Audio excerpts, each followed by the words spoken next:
Hello everyone, I'm audible.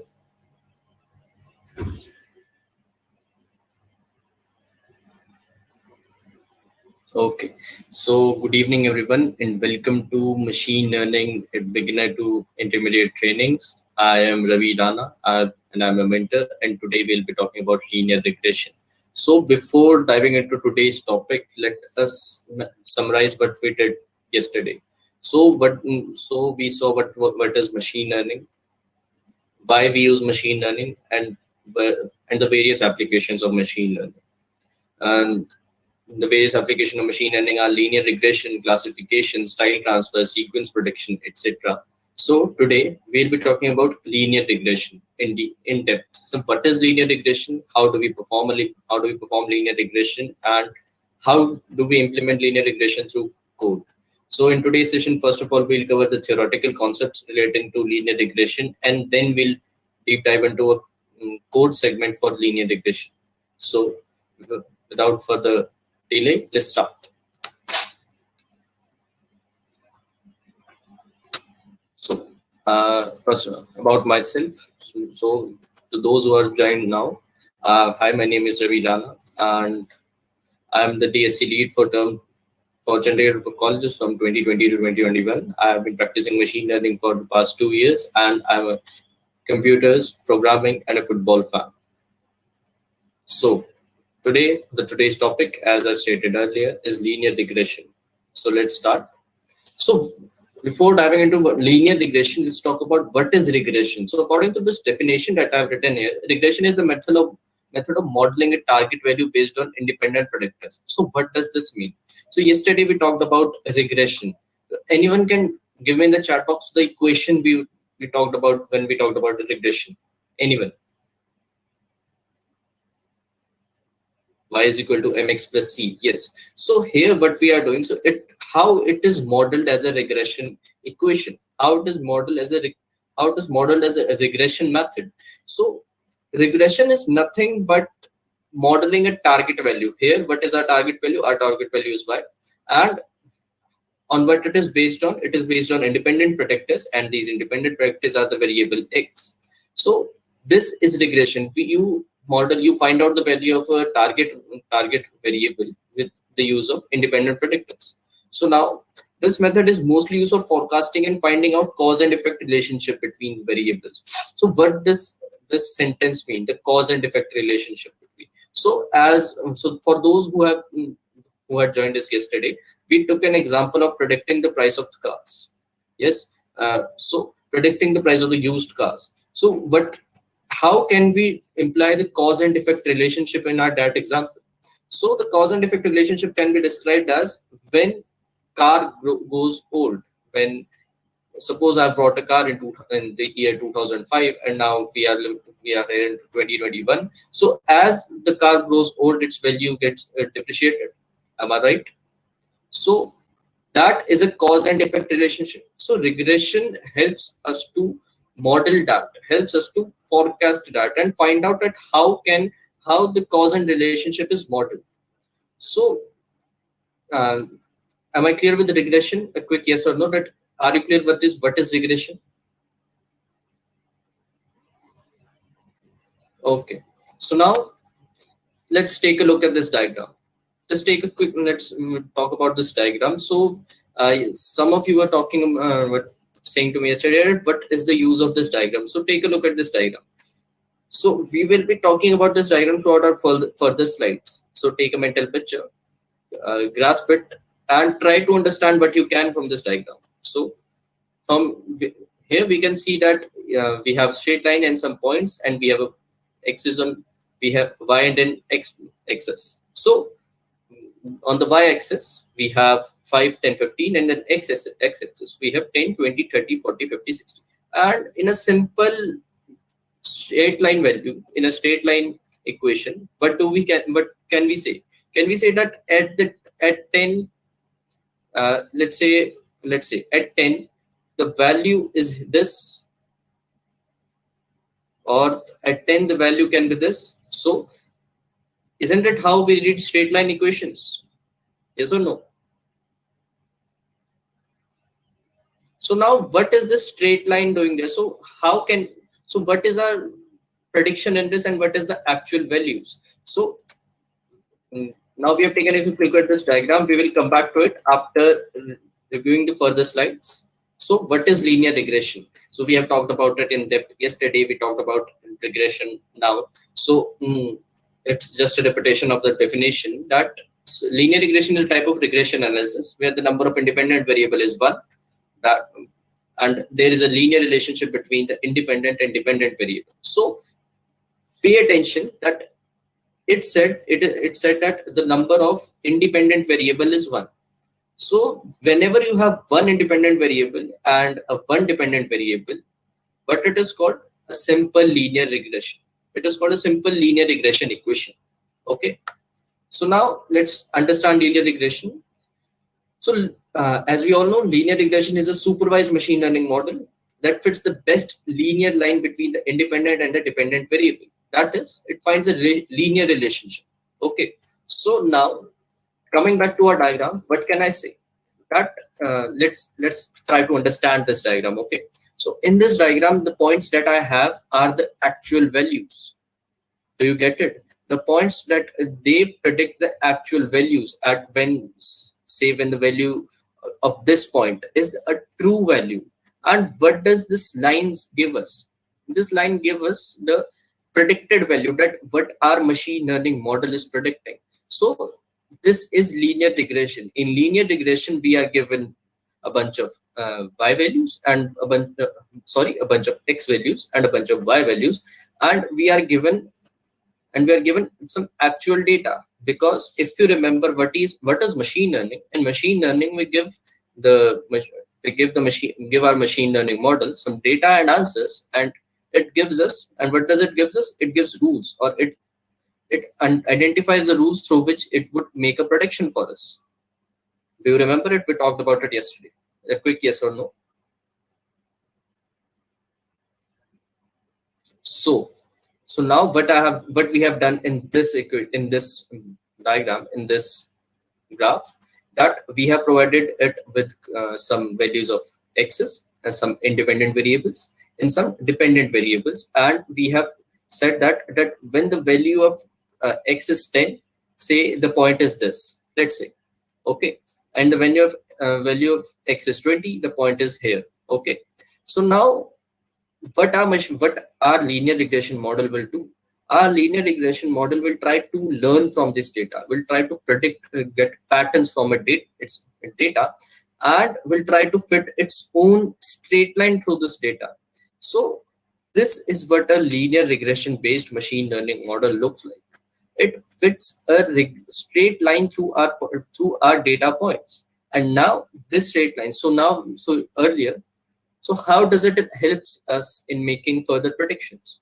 So now we are given the values till 60. Okay, am I right? We are giving the values till 60. That at mode 60 we have the point here. Okay. So now but I'm not given the value that what would be my value of y when my x would be 70. So that's where the straight line comes in. We will simply extend the straight line, and we will simply extend this line where 70 would fall, and we will map this line, and we will map this line to the straight line, and we will get the value of x at that point 5. Am I clear to everyone?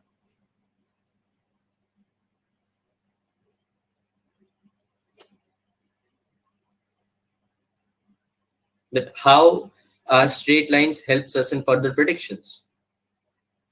So that would be approximate result. Exactly. That would always be approximate result. We will talk about it in the further sections. So now we have understood what is linear regression. Now we have two types of linear regression. So someone saying that it's not clear. So let me repeat.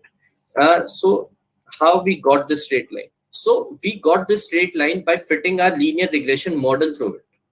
So we have provided our machine learning model with the values of x's and the values of y. That where the value of y lies when the value of x is 10. Suppose the value lies at point this, and suppose where the value of y lies when our value of x is this. Okay. So we have provided our machine learning model with this methods. So now we fit a linear regression model on it. And what do I mean when I say that we fit a linear regression model to this data? Our linear regression model will try to fit a straight line. It will try to learn that how these values of y's are predicted through with the help of x, and it will try to generate some rules. It will try to generate some patterns to learn that how we can achieve the values of y's. So now our machine learning model got this straight line as the answer. Okay, so now how it would help us in predicting future values. So now in the initial data that I have provided values of x till 60, the value of independent variable till 60, and the value of dependent and the value of dependent variable would be where that at most when x is equal to 60, then it will give us the value of y.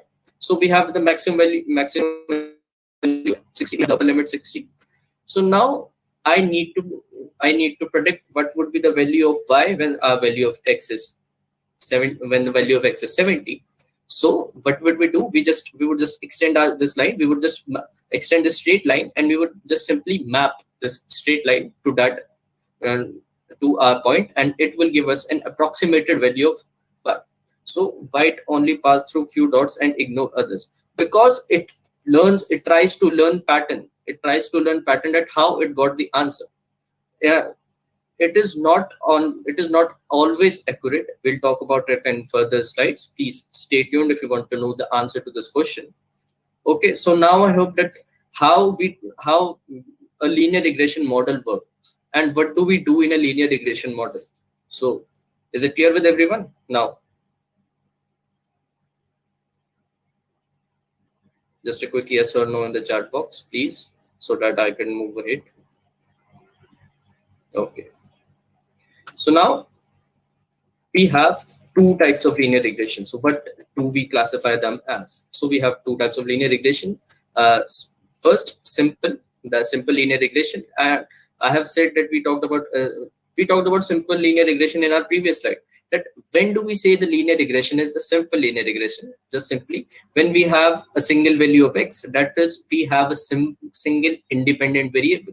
When the value of the dependent variable is just dependent on a single feature, a single factor, this is called this is called a simple linear regression equation. So now, as you might have guessed till now, that what would we mean by multiple linear regression? So multiple linear regression is that model in which there are more than one independent variables, which means that we have more than one values of x. We can have x1, x2, x3 till xn. So am I clear with the difference between the simple linear regression and multiple linear regression? Am I clear? Okay. So now mathematical equation. So can you explain again? Okay. So now you will understand that what would mean by simple and multiple linear regression. So I said yesterday that mathematics is that machine learning is nothing but mathematical equations. We used y is equal to mx plus c and implied it as the equation of straight line and used it as a simple linear regression. So linear regression have some mathematical equations. So this is the equation of a simple linear regression. So those who couldn't understand that what was the difference between simple linear regression and multiple linear regression. So now we were talking about the equation y is equal to mx plus c. So now we have certain modification for that equation. For machine learning, we are not using that equation, not using the equation as it is. We are adding some different meaning to that equation. So now the equation of the simple linear regression would be y is equal to b naught plus b1x. So now circling back to those who were not able to explain the difference between simple and multiple. In simple linear regression, when you have a dependent variable y, you will have only one independent variable. Which means the value of x will only give you value. Only the value of x would imply the value of y. So this is a simple linear regression equation. And in a multiple linear regression equation, that we have a single dependent variable, single target variable, that you would have a y, and there are multiple independent variable, there are multiple x1s, multiple x's, multiple features, you can say that, and uh, that would have an effect on the value of that dependent variable. Okay, so I hope now I'm clear with what is the difference between simple linear regression and multiple linear regression. So now let's try to understand what these equations are trying to say.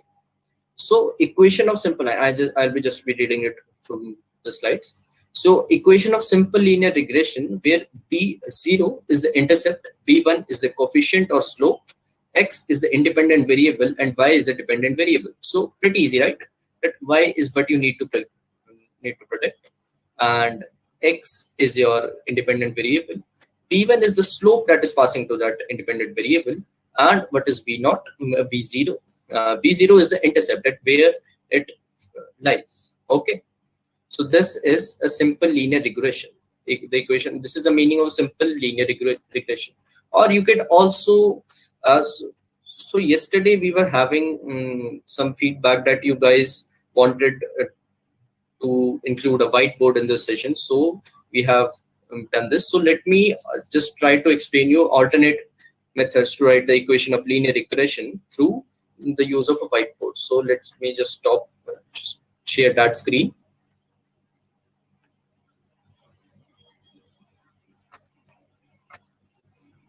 So is my whiteboard visible to you?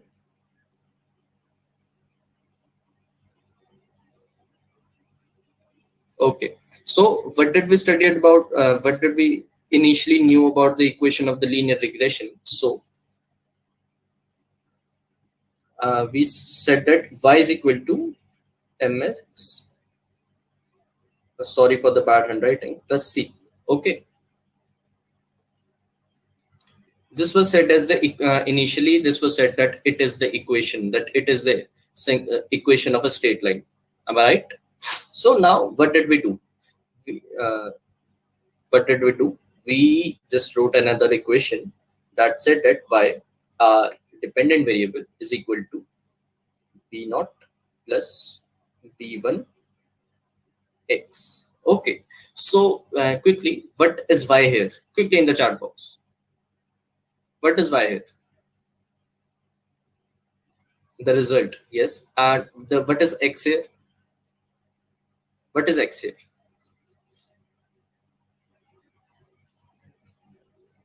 What would independent variable? Yes. So x would be the independent variable, y would be the dependent variable, and what we studied b0 and b1 were. b1 was the slope of the variable, and b0 was the intercept.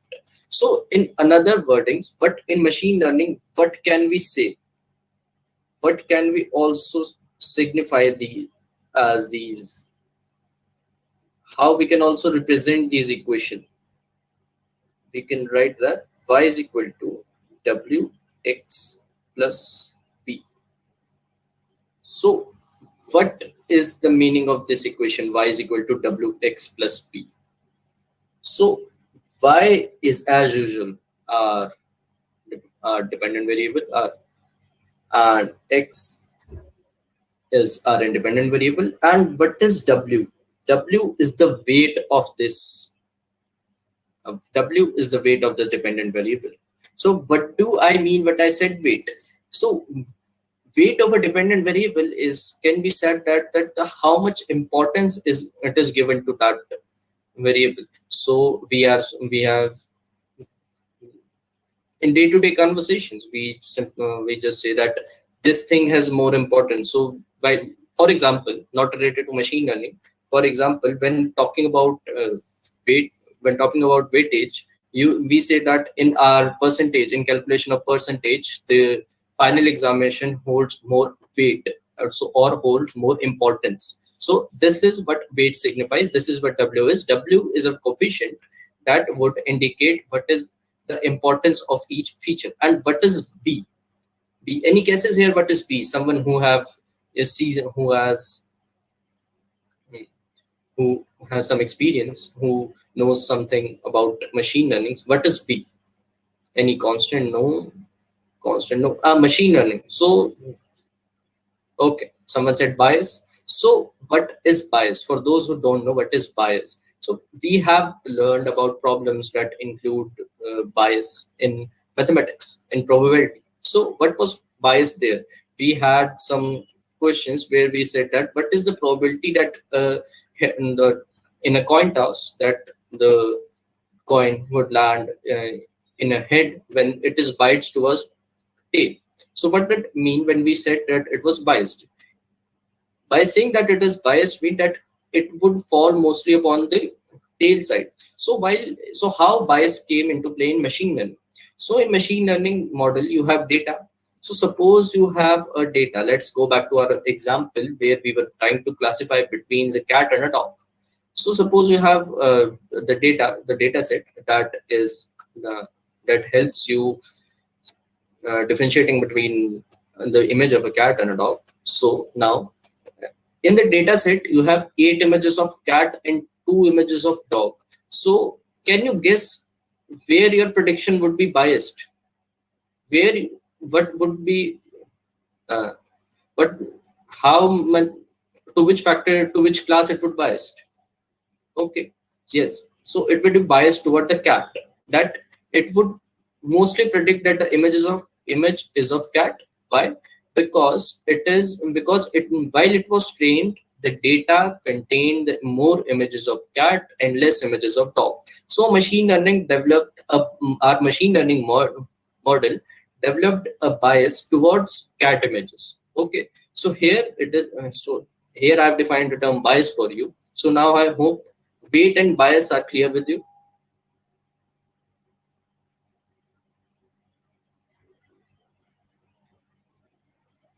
Okay, so now let's go back to our slides.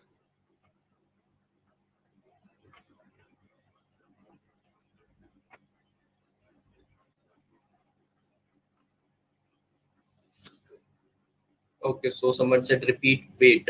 So weight it is the importance. Weight is the importance of the fact of the independent variable. That how much importance would you give to that independent variable? How much it would be considered while making the machine learning model? You are not going to assign weights to your features. Your machine learning model will do it for you. Okay, so I hope I'm clear with weight and bias now. Now we'll talk about repeat bias also. Okay, so what did I said when what did I mean what is bias? How to know whose weightage is more? So let's when I said that you are not going to worry about what weight would you assign. Your linear regression model will do it for you. And so now talking about bias, I took an example of the data set where there are more images of cats where you have to make a machine learning model that predicts what would be the difference between the image of a cat and image of a dog. So suppose it is trained on a machine learning model where there are more images of cat than there are images of dogs. So your model would be inclined towards the images of cat. So suppose you are giving it an images of dog, it would be more of a chance that it would classify it as the image of a cat. So your model has developed a bias towards images of cats. So this is mean by bias, and this is the definition of bias. The bias means when your machine learning model it get inclined towards a single class, and a weightage is the importance of a feature. So now I hope I'm clear with bias. So how will we overcome bias? By cleaning data more thoroughly so that we have a balanced data. Okay. So now error and minimization. Okay. So error and minimization. So we were saying that it was let's go back to this diagram. So here what we can see is our straight line predicting correct answers for every point. Yes or no? Quickly.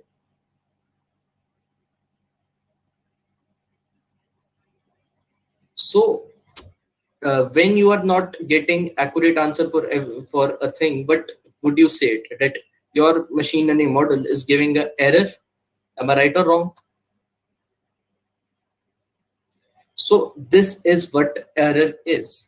So suppose, so now let's or talk more deeply about error. So what would be the error is? So this is your regression line. We'll talk about error handling. So this is the regression line, and these are the actual points. So this deviation from the actual point, from the actual value and the predicted value. So what is how error is defined in machine learning? In machine learning, error is defined as the difference between the predicted value and the actual value. Okay, so this is where error is. So we'll talk about MSC, we'll talk about different types of errors. So now uh, we are playing with error. Do you guys got what an error is meant?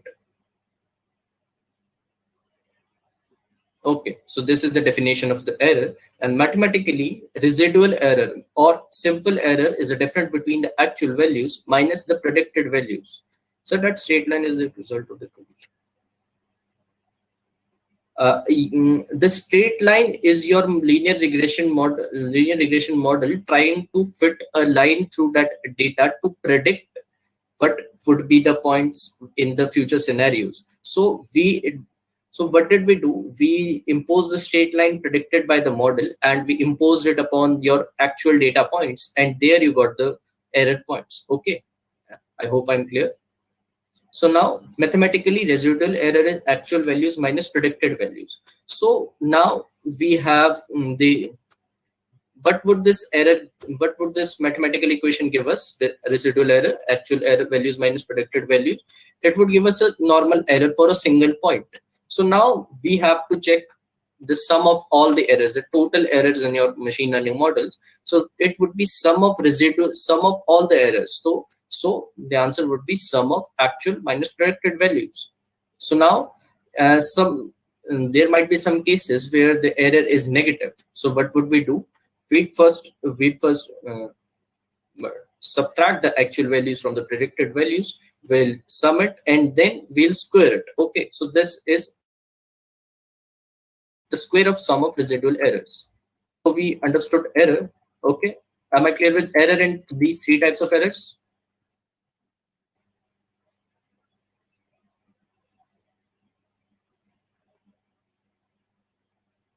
Okay,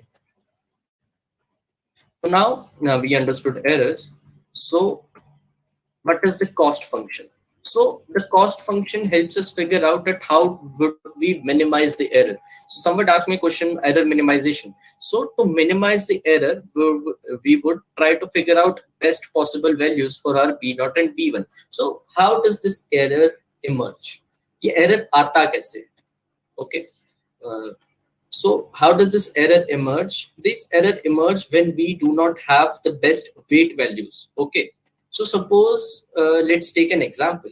Let's take an example where we were the example we were predicting the car prices. Okay. So can you tell me which feature would be more important? I'll give you two features that would be considered, that would be important in predicting the price of a used car. But you guys can give me what would be the more important features, what would be the most important condition. So let's say the sitting capacity of a car, or the or say let's say the engine capacity of a car. Okay, and comparing it with the condition of the tires. So these both can be used so what would be the most important while predicting the price of the car? Yes, the engine capacity would be more important.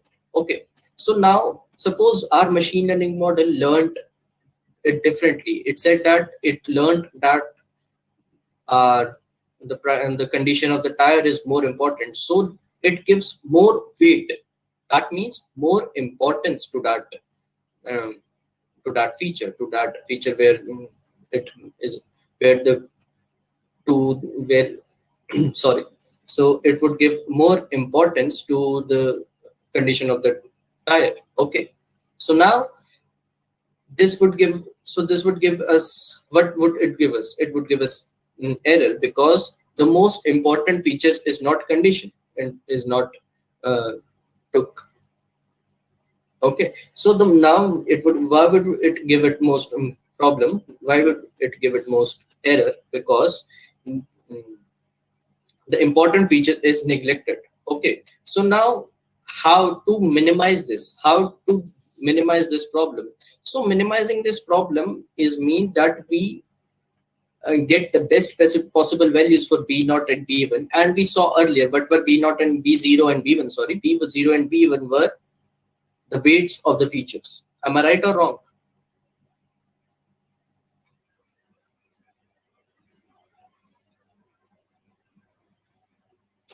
Yes, you got it, that b0 and b1 were the weight of the features. So we convert this search problem. We convert the search problem that to what is the searching, what we are searching here. We're searching the best possible values of the weight. So into a minimization problem where would we like to minimize the error between the predicted value and the actual value. Okay, so but so we will minimize the error. We will try different weight values, not we, not us, but our machine learning model through the parameters we passed to it. No. Okay, so we, what is this equation? It is what does predicted value minus the actual value give us? Quickly, what does predicted value minus the actual value gives us? Error. And when we sum and square it and take and divide it by the number of elements, by the number of error points, what would it give us then? Average. What type of average? Mean square. Yes, exactly. So this is the mean square average. This is the MSC. So we will minimize the mean square error to get a better possible values of b0 and b1. And this function j is equal to 1 upon n summation of predicted minus actual square. It is called the cost function.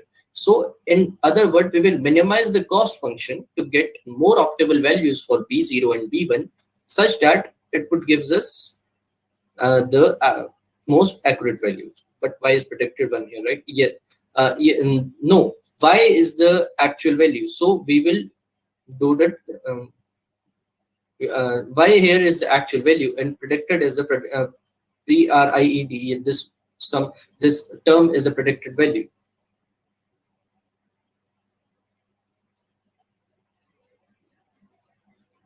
Okay, I hope I am clear. Because we are using both, we are using those two values. Okay, we are using those two values for this. So let me rephrase my answer. So we were using both the predicted and the actual value. We were using the predicted and the actual value for this. So example, that let's be back to in our graph. So what would be the predicted value would be this one, but this is the actual value. So we will minimize it. We will subtract these two values, and what would we do? We would we would calculate the sum of the every value. We will calculate the sum of every point that lies on this regression line, and we would divide it by the total number of points. But so what would we get? We get mean square error. Okay, so I hope I'm clear now.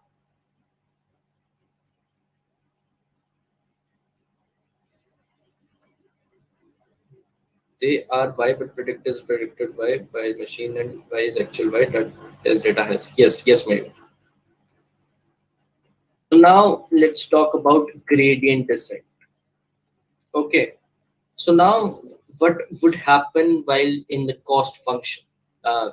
Pay great attention to this concept, gradient descent, because it's a tricky concept that where it is used and where it comes into play.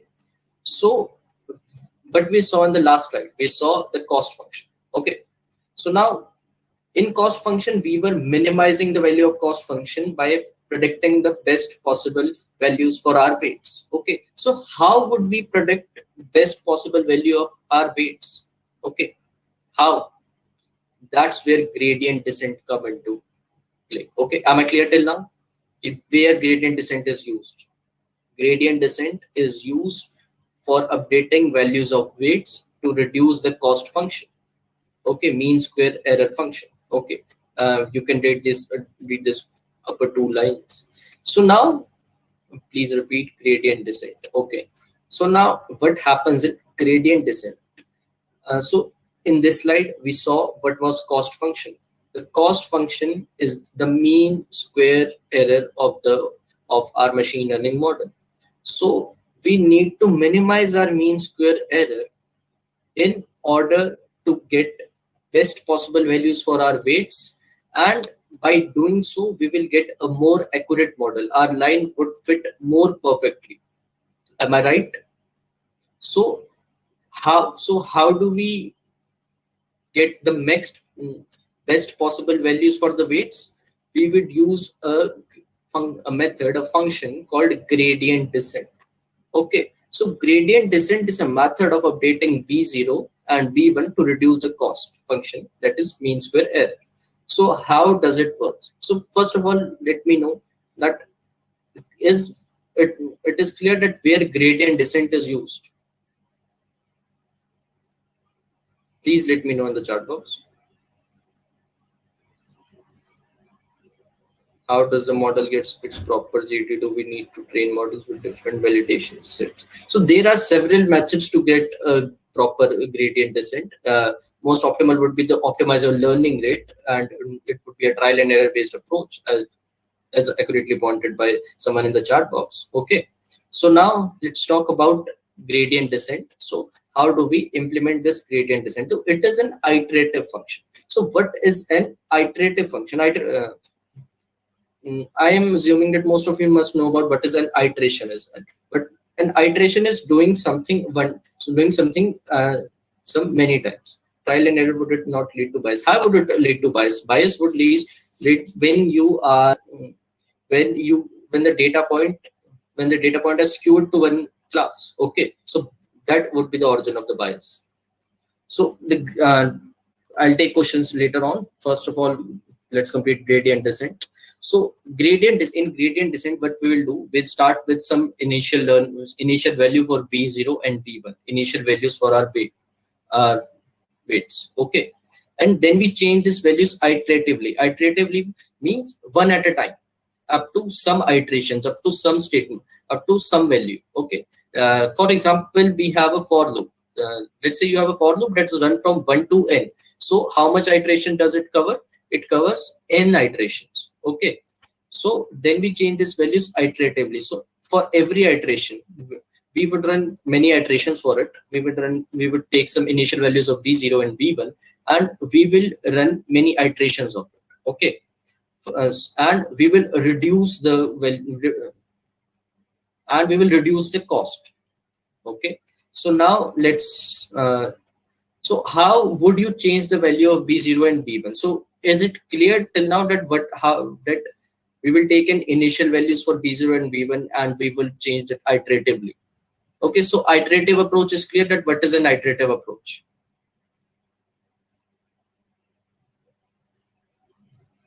Okay, so now gradient descent is having a term called learning rate. So what is learning rate? Learning rate is the parameter where it varies that by how much the values of b0 and b1 are changing, by how much our values of b0 and b1 are changing. So let's take an example that when you have a big learning rate, suppose you start from here. So you have a big learning rate, your value will shoot directly from this point, and from this point it will shoot to this point, and from this point it will shoot to this point. And what do we need to do?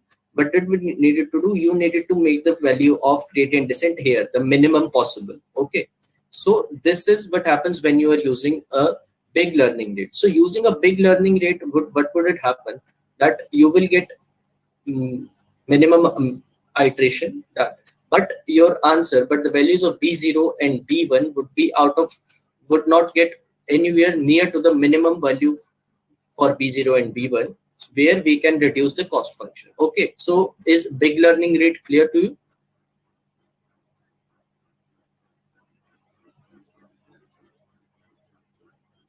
Can you please show some examples? I'll try to show some example. Let's first of all let's try to learn to this. We'll talk about example in future further terms. Okay. So now let's try to repeat through this. I'll definitely arrange some examples and I'll try to share it on the Discord channel. Right now, I've not any great and decent example ready in hand. Okay. So it feels a bit confusing. So let me try to make, so please difference between cost and loss function are the same. So let's circle back to what is the cost function. Our cost function is the mean square error function. Okay. So let's circle back that what was our cost function. Our cost function is the mean square error function. Okay, we need to minimize our cost function to get maximum accuracy. Am I right? So now to do that, to minimize our cost function or our MSE. So whenever I will say cost function, it can be interchangeably used with MSE. Okay, so minimizing cost function. Yes, exactly. By minimizing cost function, you are minimizing the mean square error. So minimizing cost function would give you less error. So now you will assign some minimum initial values to B0 and B1. So what are B0 and B1? Okay, but so what are B0 and B1? B0 and B1s are the weights. So let's take an example. Let's we have let circle back to our example of predicting the prices of the used cars. So here we have two features. We talked about two features, the tire condition feature and the engine capacity feature. So we will initialize some weight to B0 and B1. Okay. You will initialize a weight. Let's say the tire capacity to be B0 and engine capacity to be B1. Okay, so what would be the optimal value of B0 and B1 where the weight B0 is less and B1 is more? Am I clear? Am I clear that B0 and B1? B0 is the condition of the tire and B1 is the engine capacity. Okay, so now I have to make B0 minimum and B1 maximum. So minimum B0 and maximum B1, what would it give me? It would give me a minimum cost function. It would minimize the value of error for me. Okay, clear till now? Clear the usage of B0 and B1? Okay, so now what we'll do, I'll initially have some value of B0. We'll initially have some value of B0 and I'll initially have some value of B1, and we will change these values iteratively. Okay, so let me share a code.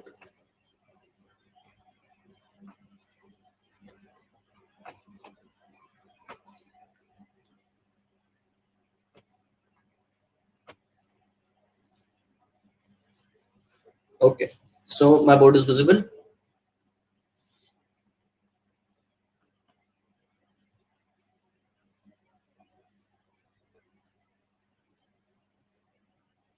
Okay, so let's say I have the value of B0, it is minimum, and B1 a maximum value. Okay, so what will I do now?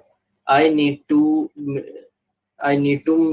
get the value of B0 to minimum and get the value of B1 to maximum.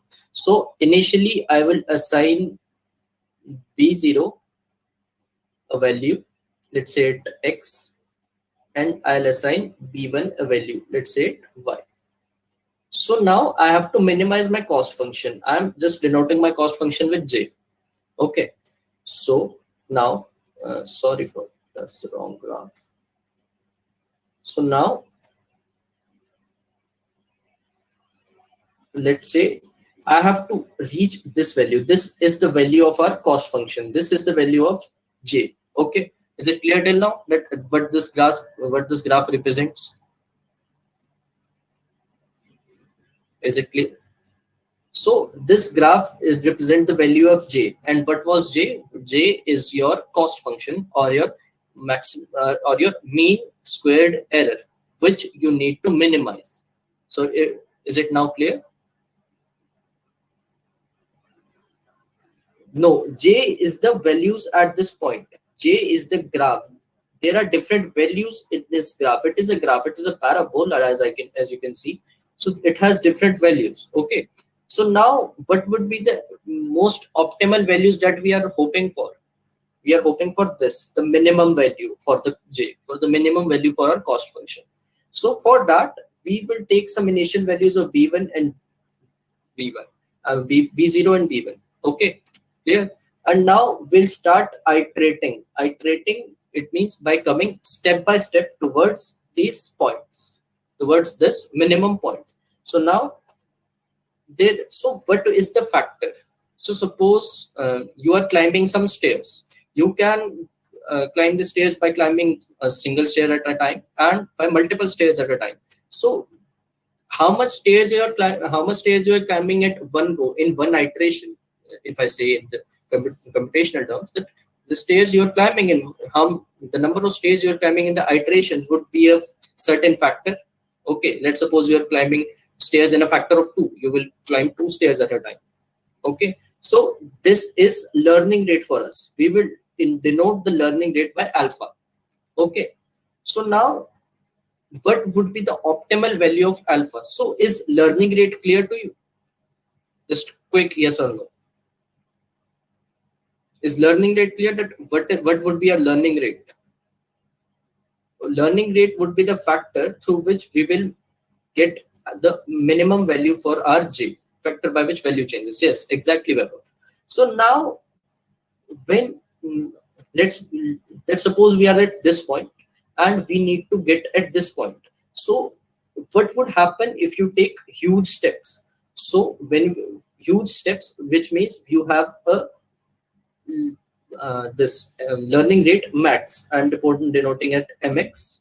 Okay, so now what would happen, that it would take x steps. It would take, on the first iteration it would reach here, in the first iteration, in the second iteration it would reach here, and in third iteration it would reach here, and in the fourth iteration it would go there. So is it okay to, so are you is my value of j getting anywhere near the minimum point?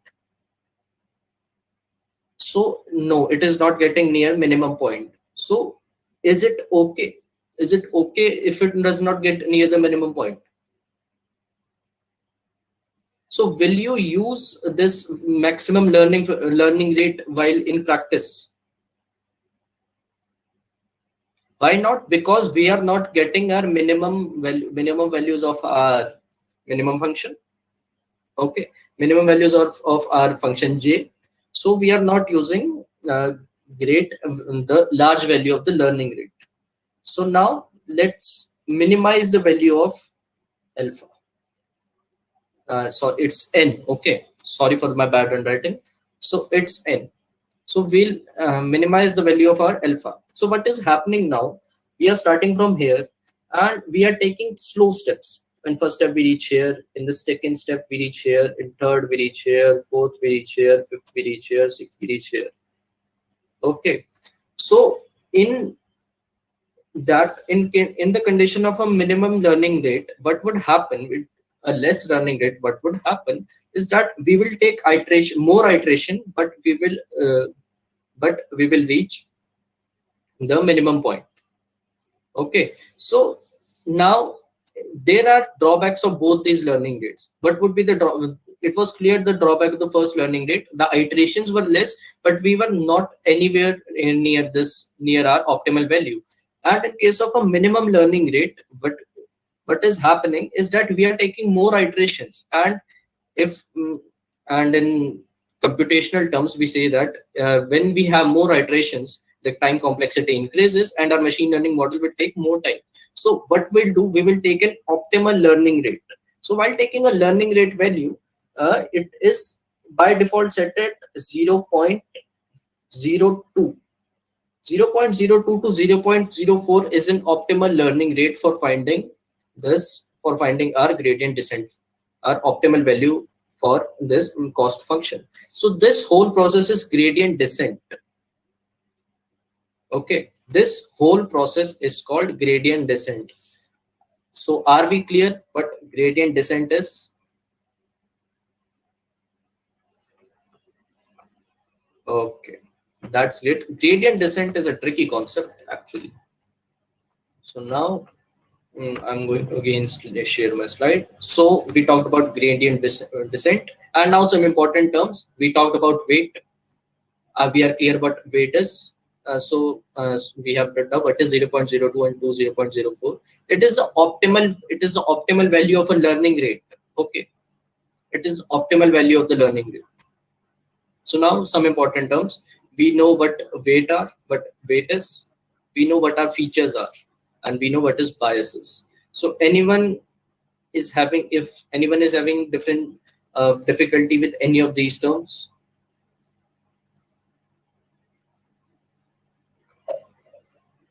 Okay, so let me just have some water.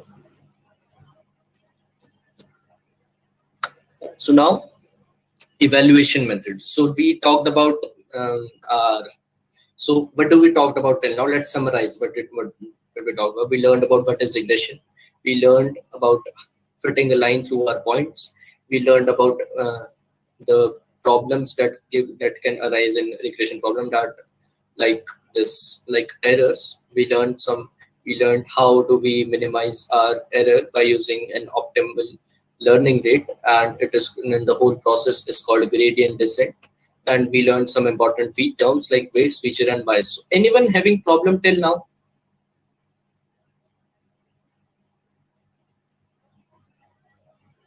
Okay, so now you have made the machine. Once again, quick recap of weight, feature, and bias. So what are weight? So now a recap of weight, feature, and bias. So what is weight? Weight is the importance that you give to a feature. And now what is a feature? So now suppose you have a target variable. We were talking about the example of the predicting the price of a used car. So now a used car is a target variable. Used car is the price of the used car is what we need to predict. And on what factors do we depend? So like factors like the sitting capacity, the engine capacity, the condition of the tires. These are the factors. These are the independent values that the price of the car depends on.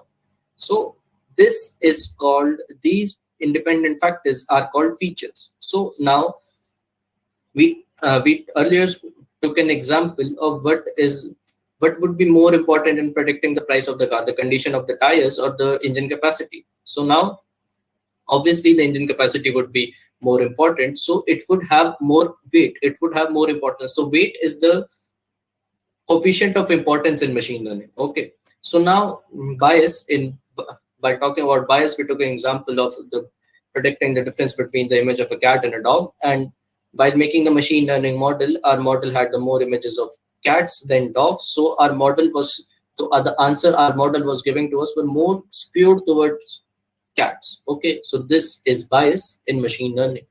So I hope these terms are clear for you. Just a quick yes if these terms are clear. Okay, so now so revise the two topics, cost and next one. So what is cost function? We saw that what is the mean squared error, MSC. What is the mean square error? Mean square error is that the difference between the predicted value and the sum of the squares of the average sum of the square of the difference of the values. So don't get confused. So let's take it step by step. What we'll do, we will take a predicted value and we will subtract it. We will subtract the actual value from it, and then we'll square it. Why do we square it? To get a positive value. Okay, so now we squared it, and now we will sum it. We would sum this. We did for a single data point. Now we will do it for n data points. That is the number of data point that we have. So now we will divide it by the total number of data points that is present in our answer, and this is called cost function or our mean square error. So what is the relation of all these with ML? How we'll use it? So these are used in improving your machine learning model.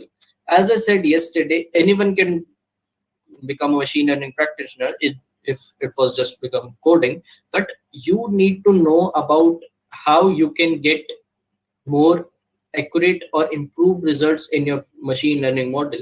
So if you didn't know about cost function, how would you have been reduce the cost function to get the most optimal value for most optimal prediction? Okay, so these are the usage of these terms. So now this is called the cost function. So now and minimum cost function is the most optimum cost function, and to minimize the cost function we need to get the optimal values of the weights that are assigned to each variable, okay, that are assigned to each parameter, and then we would start iterating towards the minimum of these parameter, minimum of the mean square error. And we saw about the learning rate, what is the learning rate, and we will iterate towards with a factor that is called learning rate or alpha. And we saw that a big learning rate would lead our value to overshoot, and a small learning rate will take more steps to get to the maximum, to the most optimal value. And now and then we discussed that to combat these two problems, we used an optimal learning rate that would be 0.02 to 0.04 to get an optimal value at the optimal value of our mean square error or our cost function. So this whole process of getting the optimal values for our B0 and B1 or our weights is called the gradient descent. Okay, so now I hope I'm clear. So now we talked about we talked about weight, feature, bias, we talked about cost function, we talked errors. So now how do you get to know that how much error your machine learning model is generating? How would you evaluate those how would you evaluate your machine learning methods model? So for evaluating your machine learning model, you have certain evaluation method. Okay, so first of all, our first evaluation method is called R square or coefficient of determination. So R squared is the most used and regression analysis. Okay, most used evaluation factor in evaluation of linear regression model. So how it can be defined? It can be defined as a ratio of variation to the total variation. Okay, the value of R squared lies between 0 to 1. The value of closer to 1, the better the model. So what we are going to getting the R square value, we will just simply get the ratio of the variation and the total variation. Okay, so we will get the ratio of variation at its single data point, and then we will get the variation from the total data point. So this is called R square method or coefficient of determination in evaluating the machine, in evaluating your machine regression based method. Okay, is it clear?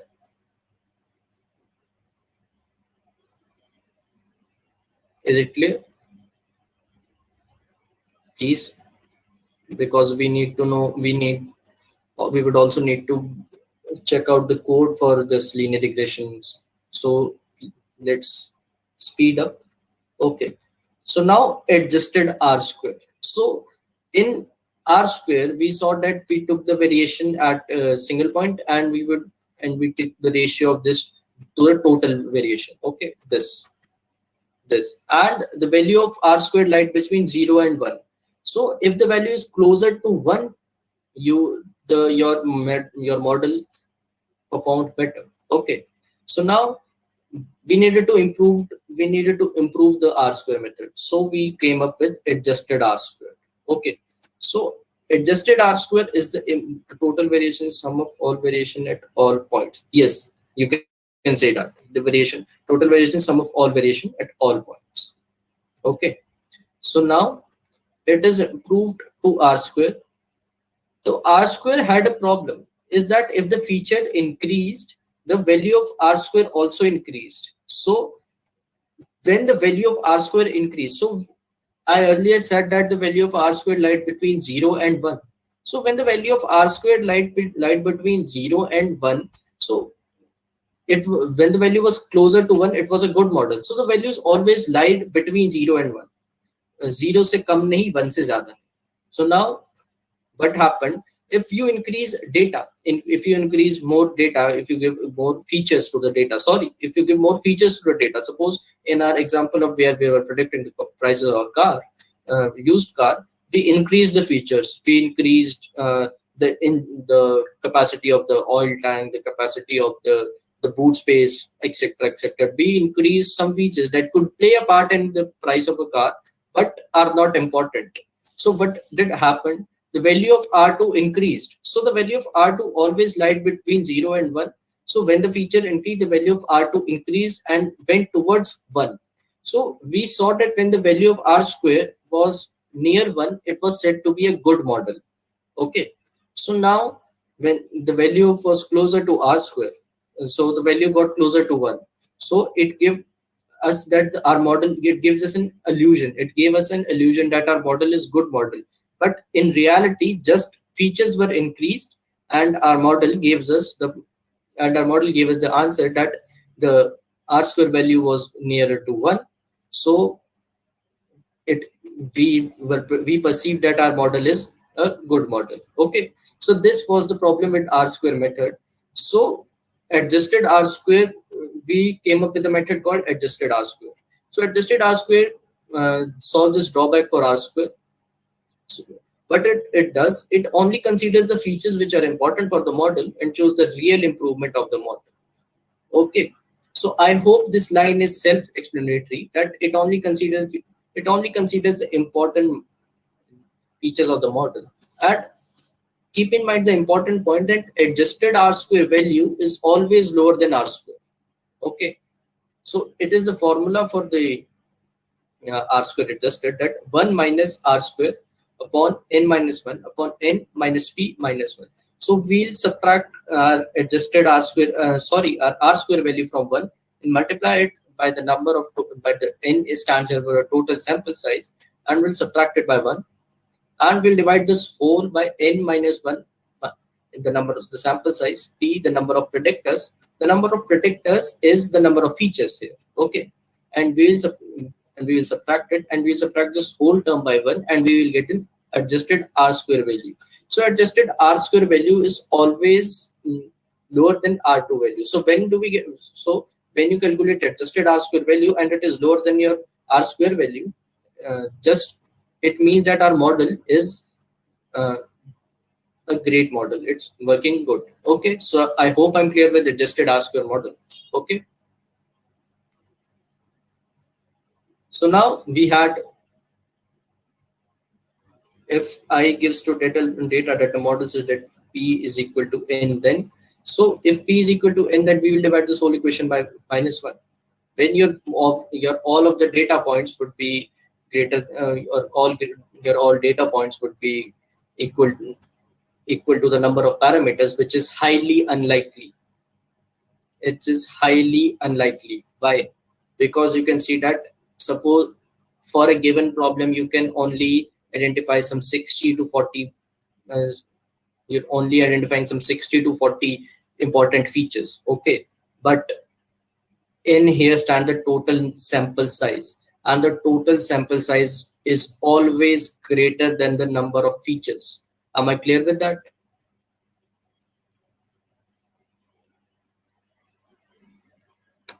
Okay, now mean squared error. Mean squared error is another common metric for evaluation, and we talked about mean squared error earlier, so I don't think we should be going into depth of mean squared error. Okay, so now what is root mean squared error? We will take under root value of it is simply the root of mean squared error.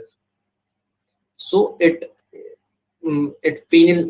penalizes, the sentence says that RMSE penalizes the large errors where MSE don't. Okay, so RMSE penalizes the large errors. So what does it mean? That it gives us the value, it gives an approximate a value that makes sense to us. Okay, so this is what RMSE gives. This is what the benefit of RMSE. RMSE, it works upon the large errors. Okay, when there are large errors present in our machine learning model, that is not that we are not able to protect by the value of MSE, mean square error, we used root main square error. Okay, so any problem in these four evaluation methods? Any problem? So let's see some code.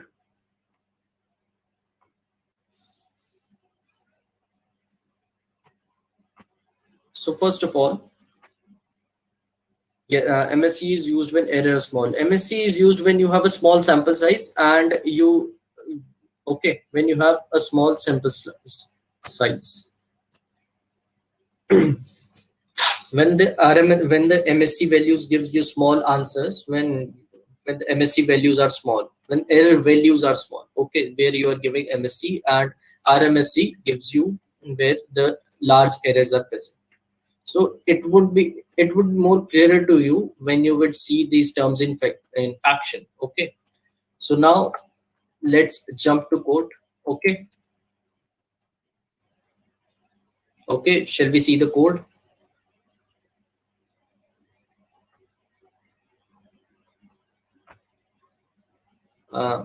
So before, let me share what is we will be working on Google Colab.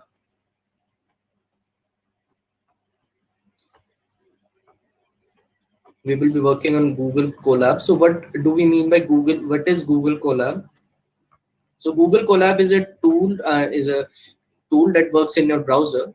Is my screen is visible? I hope my screen is visible to you all. So Google Colab is a tool that you can use in your browser, so that you do not need to install heavy libraries that is used in machine learning, and it will provide you a sandbox environment. It will provide you with resources, so that it doesn't matter if your computer can support machine learning libraries or not, because those libraries can be pretty heavy, and not all computers have a nice time working with it. Okay, so to eliminate that problem, what we are doing, we are working on Google Collaboratory. So now let me give you a quick walkthrough of Google Collaboratory, and then we'll see a linear regression code. So now this is the interface of what Google Collaboratory looks like. You have I clicked on connect. While connecting, the Google Collaboratory allocates me resources, and I'll get connected to them. Okay, so while it is connecting, I'll just show you what you can do in this. You can write your code, you can write text, and if you're working with machine learning and you need to upload data on it, you can upload data. You can also upload data through it. Okay, using this value. Okay, so this now you can see that it provides you with 12 GB RAM instance and 107 GB hard disk space. And writing code is simple in Google Collaboratory. Just simple Python statements will work. So let's adhere to the transition and write hello world. And that's it. That's how simple it is to run Python in Google Collaboratory. So now why we are using, let me give you an example why we are using Google Collaboratory. So let us use TensorFlow with it. So first of all, for using TensorFlow, I'll need to be important, and I'll just use a simple command.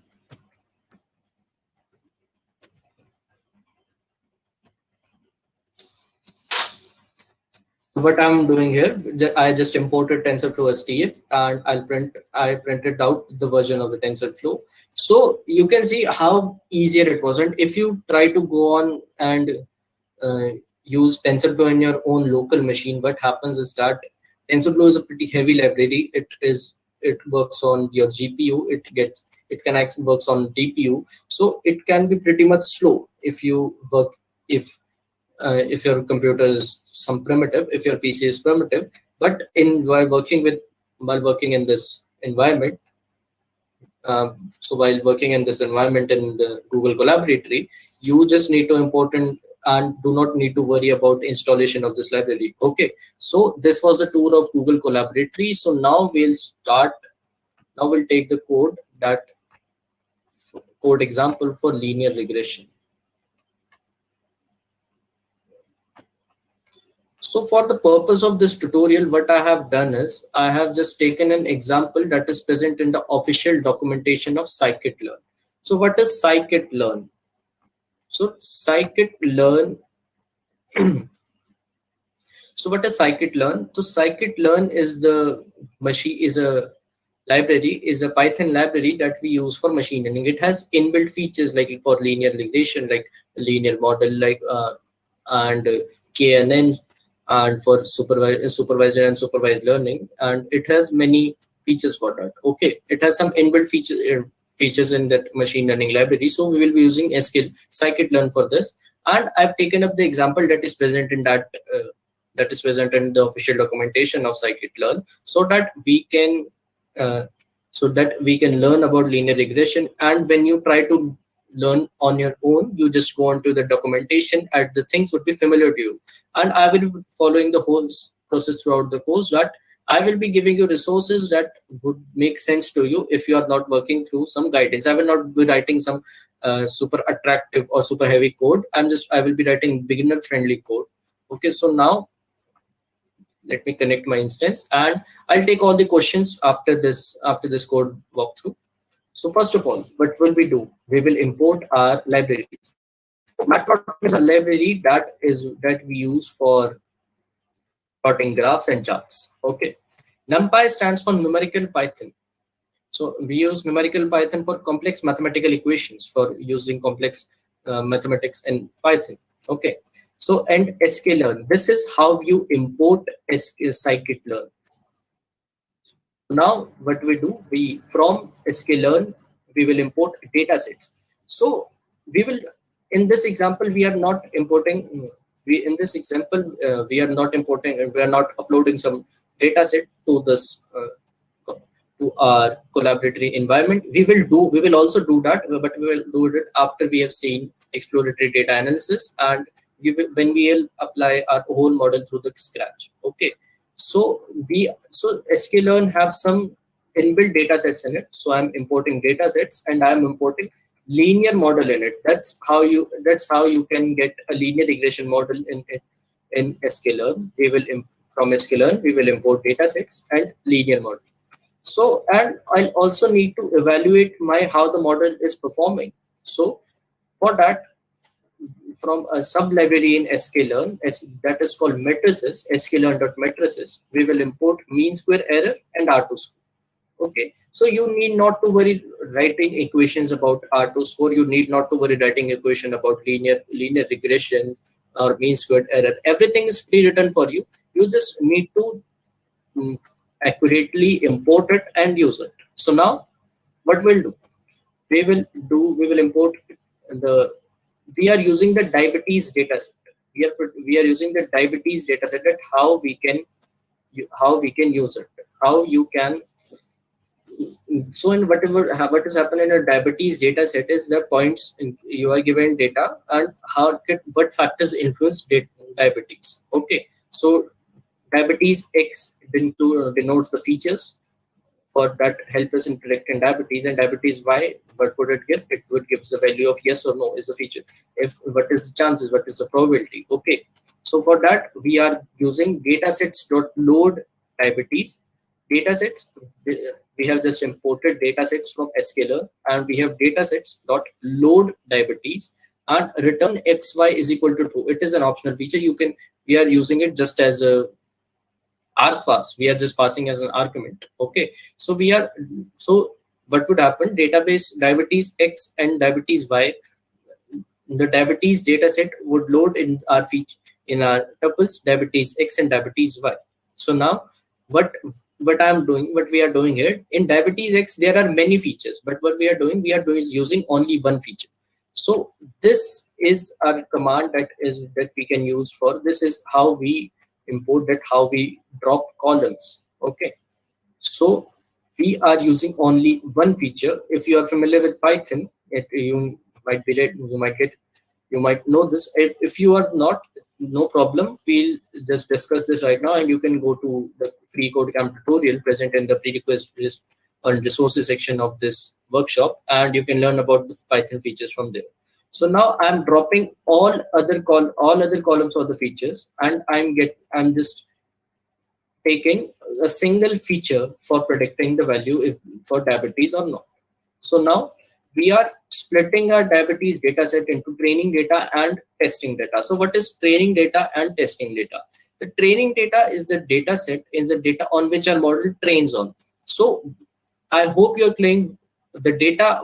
I hope you're clear on the data set, on the term that the data on which our data set trains on, in which our model trains on. So as we have seen the example in the linear regression line, in the straight line example, in the graph of linear regression, we saw that we are initially given some points, and we try to fit the line through those points. So this is our training data, the data which we used, which we give to our machine learning models, the data which we use to give it with answers, and we load it into training data set, and we kept -20.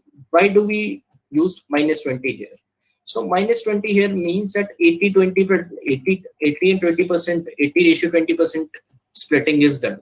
So the training data contains 80% data, 80% data, and the testing data contains 20% data. So what does it mean? We will make our model on training data, and we'll test it on the testing data. Okay.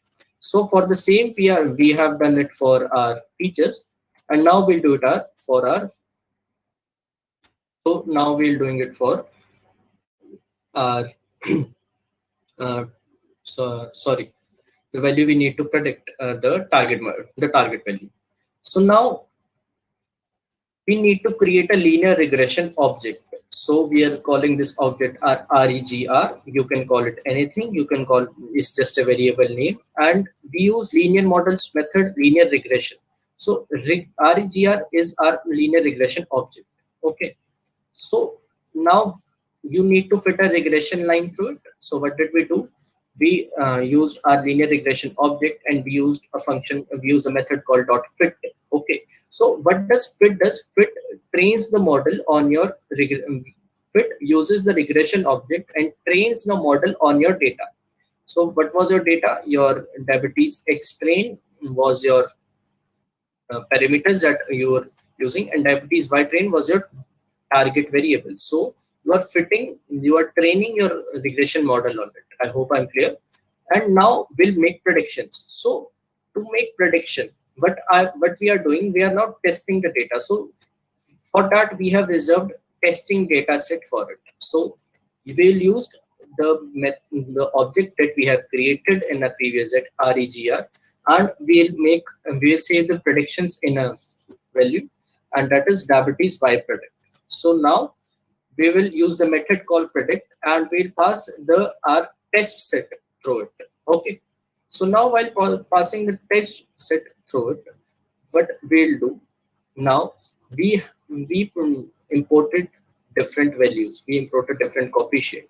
We imported regression coefficient, and we mean square error, and the coefficient of the other R2 score.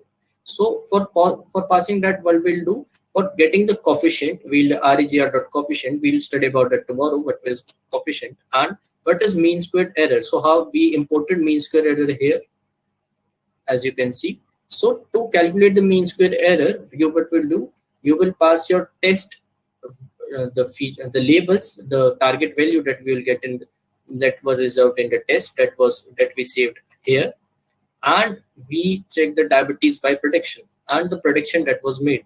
Okay. So this is mean squared error. This is how you calculate mean squared error. Just you will pass your test data set labels and your prediction labels, your prediction values and your actual values. So now how would you predict the coefficient of determination? So the coefficient of determination or R2 score. So the same method we have used R2, we will use the R2 score function that we have imported earlier. We will pass the parameters, the test data set and your predicted values, and we will plot the values. So for plotting the values, we will plot a scatter plot.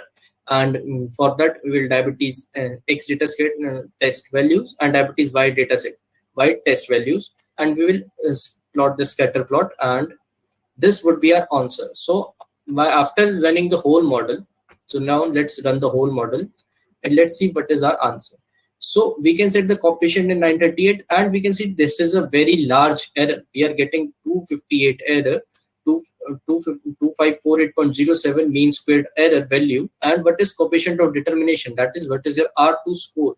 Your R2 score is 0.47. And as we know that how if the value is nearer to 1, it is great. So our model is working towards 0.47. Okay, so it is so the model is not performing great right now, but we have seen the example and we have seen the scatter plot that these points actually denote that how the points are scattered throughout our that how the initial points are scattered, and this line is the line our machine learning model uh, is making in it. Okay, is our machine learning model is fitting in. So I hope this code example is clear. I'll share this link to this Colab notebook in your Discord channel, and so that you can play around with it yourselves. So how to get this to one? We'll cover this in further lectures. Okay, we'll cover this further lectures. This is just a rudimentary model. It is just a rudimentary model that is made for just giving you an example of how linear regression works, how you can give it. So quick replay. We will import we will import all the necessary libraries. We would load the diabetes dataset and the predefined datasets in diabetes X and Y, where X are the X are the features and Y is the target variable. And diabetes X, and we will only use one feature for diabetes X here for the sake of this example. And we are splitting this into training and testing dataset in a ratio of 80-20, where 80% data would be residing in training dataset and 20% data will be residing in test dataset. So training dataset is actual dataset where you will save your data, where you would deploy your model, and testing dataset is the model where you test how your model performed. So now you create an object where you import the linear regression model. So REGR is the linear regression object. So by using the fit methods and using the training dataset with features and training dataset target values, you will train the dataset on it. Okay. So now we'll make predictions that we have reserved the features that are present in X dataset to get we have X test to get for our testing feature, to test our own how accurate our machine learning model prediction is. So we will make we will show this in diabetes y.predict list. So what does this list gives us? This list gives us what prediction our machine learning model made. So now we have included many parameters like the mean square error, the coefficient, and the R2 score. So for getting the mean square error, we'll pass a diabetes y test, the actual features, that the actual target values, and we will take the target values that is available with us, that we predicted. And for R2 score, what we did, we diabetes y test, and similarly we passed diabetes y test for it, where were the actual values and our predicted values, and we made a scattered plot where these black dots are representing the actual data points, and the blue line is representing the line our machine learning model tries to fit through it. Okay, so I hope I'm clear with it. So if you have any doubt, you can post it in the Discord channel.